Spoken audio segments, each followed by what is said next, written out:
I just can't wait for Wednesday, for, question time, Prime Minister's questions if he gets through. I mean, he's been a very good backbencher. We were having a discussion about devolved powers in Wales the other night. It was with a group of Liberal Democrats. We were talking about taxing authority and taxing powers in a meeting. And, and I made the remark, it's sort of like the dog has caught the car, the automobile. Now what? Because the Welsh government has gotten all of these new devolved tax powers. But if you make a miscalculation as to what your rates are going to be, it will affect your revenue. And there is no effective lifeline coming out of Westminster. So what do you do? In some respects, Trump, who I believe all along this is just helping to build his brand further. He's always been of the opinion, call me anything you want, just spell my name right. And he puts his name on everything. But he's been dumped by people, isn't he? Oh, yes. Nike and Coke and stuff. And it's cost him, a couple $100 million, but when you're worth $10 billion, it's nothing. Of course. I think what he's doing is he's laying seeds for the future. But now he's also starting to think, I would wonder, what happens if I actually win this thing? And I think he really just wants to shake up the Republican Party. But each day that goes by, his poll numbers climb and climb, not unlike Bernie Sanders. Bernie Sanders did an online town hall last night. He had 100,000 people in venues all around the country. That's from the Democrat side, obviously, isn't it? Because people enjoy the ride, don't they? But they'll step off before the final destination. Well, everybody's on the bandwagon at the beginning, To extend the metaphor. Yeah, you're absolutely right. Yeah. I mean, and then you've got people like, Mike Huckabee. Now, I don't know if you know about him, but he's the former governor of Arkansas, but he's an evangelical minister. Yeah. He made some horrific comments last week about the Iranian nuclear deal, and the fact that basically that this naive President Obama and this deal have led Israel to the door of the others. That was an awful thing to say. Like, terrible thing. Whoa.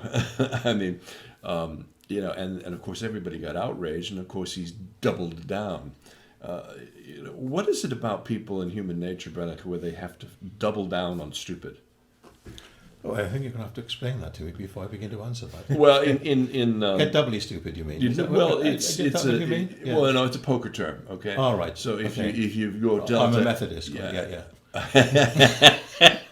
If you're dealt a hand, Baptist, and actually. you know that it's not working. You think it's a bad. What some people Which is up the stakes, don't you? You up the stakes in the hopes of pushing somebody over the edge. Yes. So basically, that's what Raise your last throw of the dice, isn't it? Yeah. Really, in a sense. And raise the stakes to a point where the other person now has to think, well, maybe he has a better hand than I think he has. Well, you scatter the opposition as well, of course, while you're hitting the headlines. Yeah. Not necessarily for the right reasons. But in politics, that doesn't matter on every occasion. Well, the question is now, does any of this have an impact? Because you've got these people out there asking the tough questions of him. Mika Brzezinski with Morning Joe, which is one of the few conservative, I think it's the only conservative broadcast, and takes up the mornings on MSNBC, which is largely a liberal network. She absolutely eviscerated him. She was visibly upset and moved that anybody in a political contest would stoop to that level. In terms of Mick Huckabee's comments. Yeah. It is a bizarre thing. I mean, at this stage of the race, they almost try to outdo each other in terms of being more and more extreme. I mean, and we've got this parallel in Britain with, this Labour on the left, the Labour leadership race with Jeremy Corbyn potentially is winning. Well, he is winning and potentially will be anointed as the Labour leadership, the leader of Labour. And it's almost a kind of parallel, really, right and left, it seems to me. And we do get this issue into American politics particularly, where they can be, at this nomination stage, can be more extreme. And what is it about, these extreme politicians, why do they come out with these things? Well, that's one reason why they're there, of course. They just enjoy the limelight, really. And because of the nature of modern media, I suppose, they can avoid being the subject of somebody drilling down into the deep views and the subtlety that's required when you become Well, media doesn't do anything subtle. a senior minister or politician of some kind. I mean, they tend to skillfully move on to the next phrase or the next mantra, really. Yes. And that becomes the next headline, of course. Yeah, it's a strange thing, isn't it? That, I mean, Well, they've created this situation in the United States now where, next Thursday, on the 6th of August, and we'll probably be talking about that on Friday, they're going to have the first Fox debate. And only the top 10 in the polls can be in this. And as we mentioned at the top of the show, 17 people are involved. Trump is bound to be in there, isn't he? Oh, Trump is guaranteed because he's leading the polls. But so what they do, what Fox hasn't done, and this is sort of bothering me, on a number of different levels, is how does a news network determine who the next president of the United States is going to be?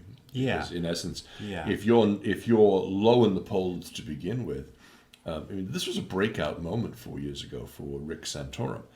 He was polling at about 2 or 3%, and then suddenly he had a great performance in the debates, and he won Iowa. But you're not going to get the chance to have somebody come out of nowhere and actually start to build something that's well, then because Nick Clegg happened in the last election.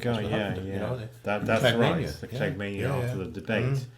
But it is very, very rare, I've got to say. I mean, I went to the Welsh political leadership debate, which was broadcast before the May general election. Right. And the bit before the broadcast was actually more interesting than the broadcast itself.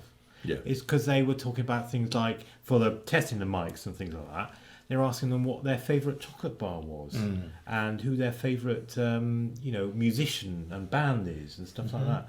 And there was Plaid, Lib Dems, Labour, Tory, and UKIP. Did you have an insight into that? I did. I was writing it down. Choice of chocolate bar? Yeah. I thought, this is interesting. I'll write it down. Future, because when the thing is broadcast, they are so massaged and news poll media tested. And they've been through all the questions, blah blah blah. But things like, what chocolate bar do you like? That's them, isn't it? How do you prepare for a Trump though in a debate like that? Well, I don't know. He's unprepared. Well, I think. And how do you react to him? I mean, when he goes off, because he is going to go off. We all know that. Yeah, well, let him be, really, isn't it? Hang himself. Yes. Yeah. No, he's too skilled for that. Yeah. He's too skilled an orator to hang himself. If anything, he's going to go after every other person on that stage. But the other 7 are going to be, in a broadcast at 5 p.m. Eastern time, which is, they're calling it the kiddie table, for those that don't make it, that nobody's going to watch. Who's going to make the cut here as a result of this? I mean, you've still got candidates out there. Rand Paul has virtually disappeared. You've not heard a thing from him. I mean, last seen on the side of a milk carton, I guess. In some respects, because along with the Dems. Where does somebody like that disappear to over the course of the last 7 weeks? Because there's a chance he's now not going to make the cut and be in this debate. And then you've got Trump saying, well, if it doesn't go well and I don't feel as though I'm treated with respect by the Republican Party during the process, and I'm not nominated, he still doesn't think he's going to win the nomination. He can always send his hair. Well, he says he's going to run in a third party. So for the U.S., but of course they don't have vertical discussions, do they? Debates. They're horizontal. They don't go down and down and down, and deeper and deeper. No. They just go wider and wider, and it becomes more shallow. Oh yeah. I mean, this whole idea of the wall. And Mexican criminals, what a load of nonsense. It's so absurd that I suppose people don't drill down into it. But he's expressing, of course, a view that is... Yeah, I guess he is. Some scale, I guess he's, tapping... I mean, that's shown in the polling figures, isn't it? It's tapping some kind of deep-seated fear and all the rest of it.